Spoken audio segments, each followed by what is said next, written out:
Deep Dive Film School makes no claim of ownership of the film footage used in this episode. The film footage is owned entirely by the copyright holders. Also, we're going to spoil the hell out of this movie, so this is your warning. Welcome to Deep Dive Film School! Oh, this week we're going to get into that one opening scene from Amélie from 2001. Let's dive in.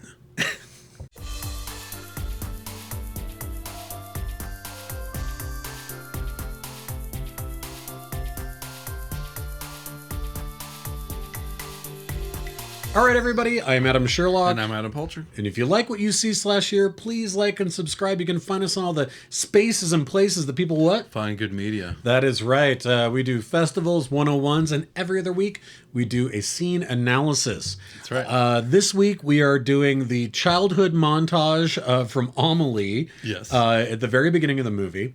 The opening scene, the opening montage. Yeah, the opening montage. I don't know if we've ever reviewed a montage before. We've done a bunch of scenes, obviously, but a montage is it's a different thing, Like, it's not, the wonderful part about the scene is that they do such a good job of telling the story of these people's lives. Her two parents, Raphael and Amélie, and then Amélie herself telling kind of like their stories up to the point of when the movie starts with Audrey Tautou and everything. So we're seeing basically her childhood here. Right. But he takes time to set up every shot.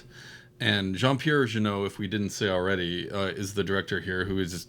This is such a Jean-Pierre Jeunet intro. Like, totally.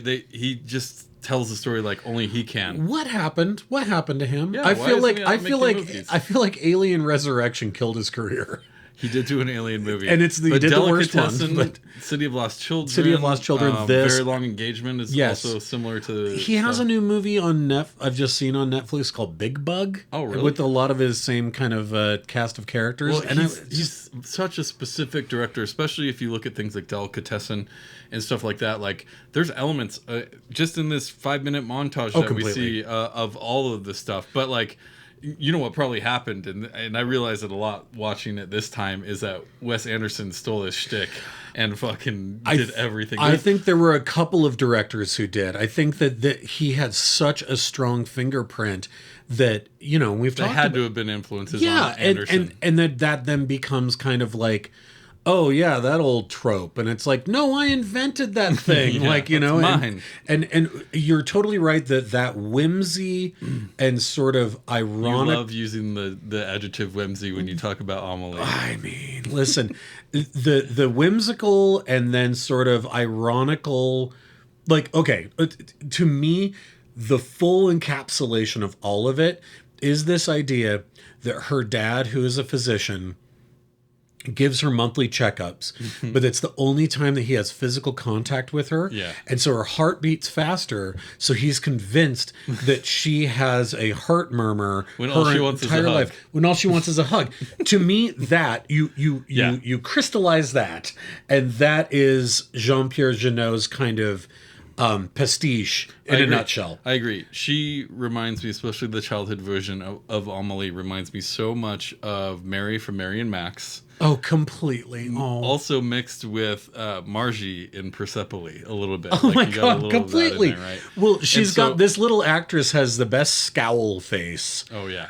Just it's great. Incredible. But, all of this scene is pure exposition, right? Yeah. Pure exposition for the remainder of the film. And that's a totally necessary evil in most movies. But if you can pull it off and have the audience not notice that they're getting exposition because they're having too much fun to think about it.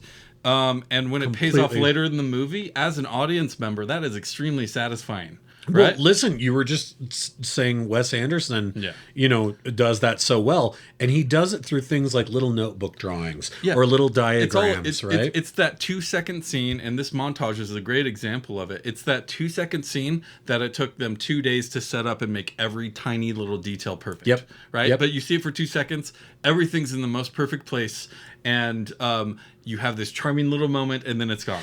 And I would say, instead of saying something like, her father was a perfectionist, it's his likes and dislikes. And one of his likes is taking all of his tools out, vacuuming out his tool chest, and putting it all back perfectly. And I'm like, Yeah, like, okay, let me ask you, because And then the mom does the same thing with her purse.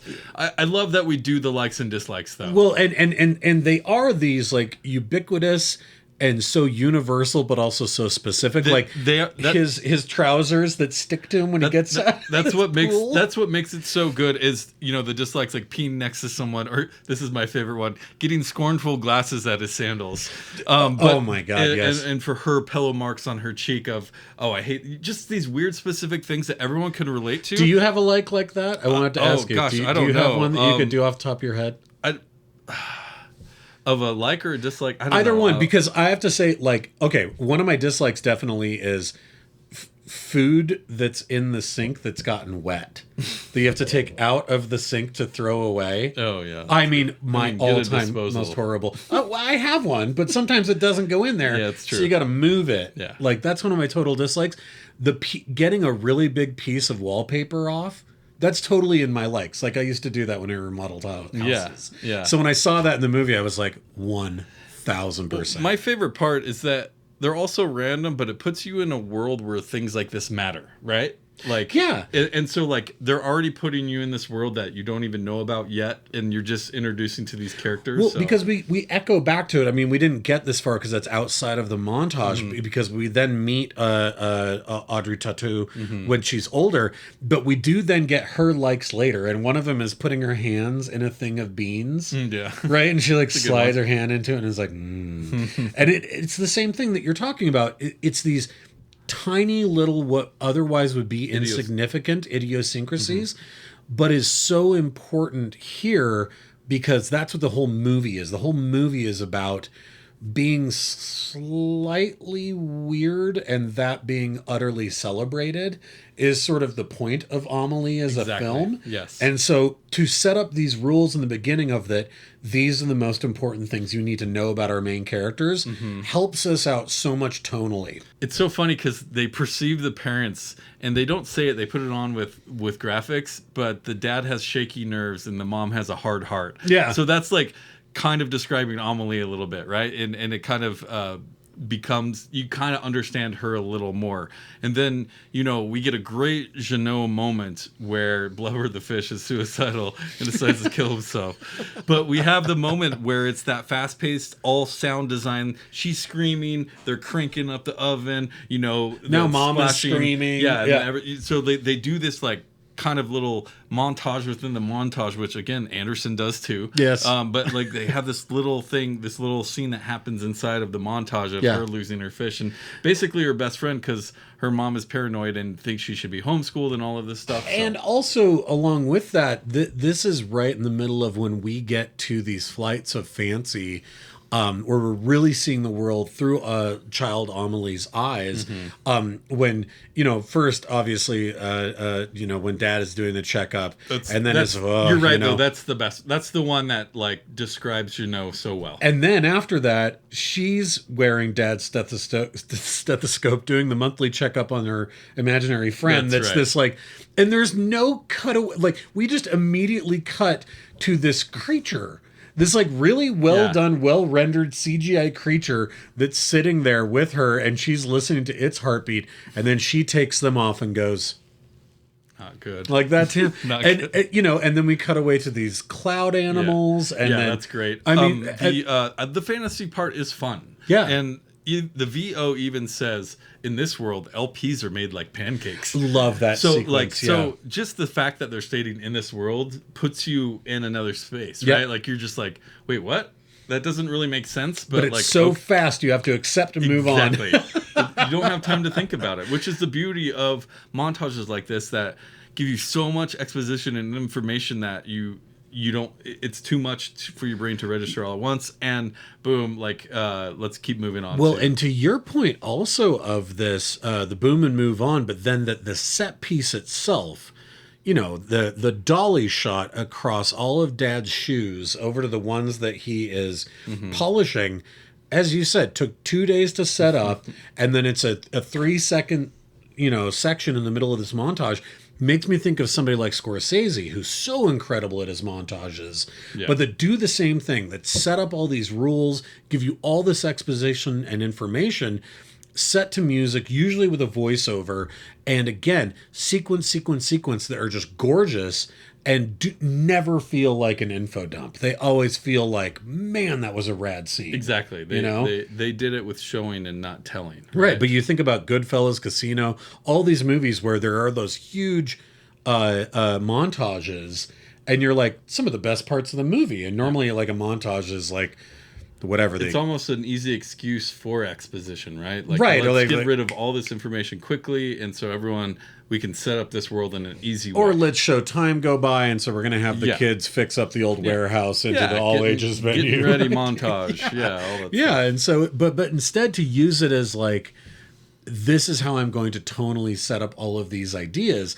One of the best ones in this segment is right after the cloud animals, when the shitty neighbor tells her gets blamed for the car wreck because of her camera, and then days later when she realizes it's not true, she gets her comeuppance against this neighbor. So good. And that sets up so much information about who Amélie is as an adult, right? That she's not just full of that perfect whimsy that Jeunet wants us to see. It's also that she's kind of conniving. She can deal it out if she needs to. And this whole sequence of her sitting up there with the radio on the roof, unplugging and plugging back in the cable for the guy while he's watching the football match is incredible. It is so damn funny. Great. And again, revenge. that same sound design and match cutting and jumping back and forth that you were talking about earlier. Yeah, exactly. And great job. And he's got such a deft hand as a director. And then she randomly not only sees her mother die, but it's as someone else is killing themselves. Oh my God, so dark. It's so definitely dark. Just goes like, whoa. Yeah. And then she's basically like depressed and becomes introverted, and we see time basically pass through this garden and this old bear. Yeah, it's like teddy bear. The rosebud moment. Yeah, totally. It's got that in there. But brilliant. And it's just like, wow, what an intro to a movie. Yeah. And that's before our actual movie has even started, right? And so, but it sets up so much of the rules, the tone, the characters. It introduces our characters, and it really is such a powerful intro. And boy, I had never really made the association to Wes Anderson, but you're absolutely right. 100%. Absolutely right. And I really wish that Jeunet had gone on to make some more movies like this. Delicatessen is amazing. Yes, it is. Very Long Engagement. It's really good, but it's more dramatic. It's more dramatic, and City of Lost Children is just and then spellbinding. Alien is the best Alien. And it's such a bummer too, because it's like he includes so many of the actors that are from Amélie, that are from City of Lost Children, but then it also has Sigourney Weaver in a basketball match with Ron Perlman. That's right. Which isn't great. It's not great. It's not a great movie. He didn't write it. He just directed it. Yeah, but it's also, I mean, it has some interesting sequences, but it's not a great movie. I wouldn't look at that movie if I like and say it's a Jeunet thing. I think when you do big franchises like that, you kind of have to do whatever they tell you to do, more than you want to do of your own thing. But who knows? I don't know. I just maybe Tarantino will direct a Star Trek movie one day or something. I mean, he claims he's going to. Yeah, right. Yeah, I know. Anyways, amazing movie, and I really didn't think I would get this excited about talking about a montage, but it's done so well and it leans into what he's so good at that it's just like we have to talk about it, especially at the top of a movie, especially right as you begin a movie. Like it's very powerful. Fantastic. Immediately into the world of whimsy. Whimsy. All right, well, that's it for this episode. Next week we're going to do our 101 on director tropes. Yes, I'm very excited for that one. I already have a lot in my head. Me too. To talk about and discuss. So, please like and subscribe. Go to Instagram, TikTok. If you're on YouTube, that's our biggest thing. Thumbs up, comment, do all the things. We love the support and all the views and hours you guys spend watching us. So please play along, and we'll see you soon. Bye, you guys.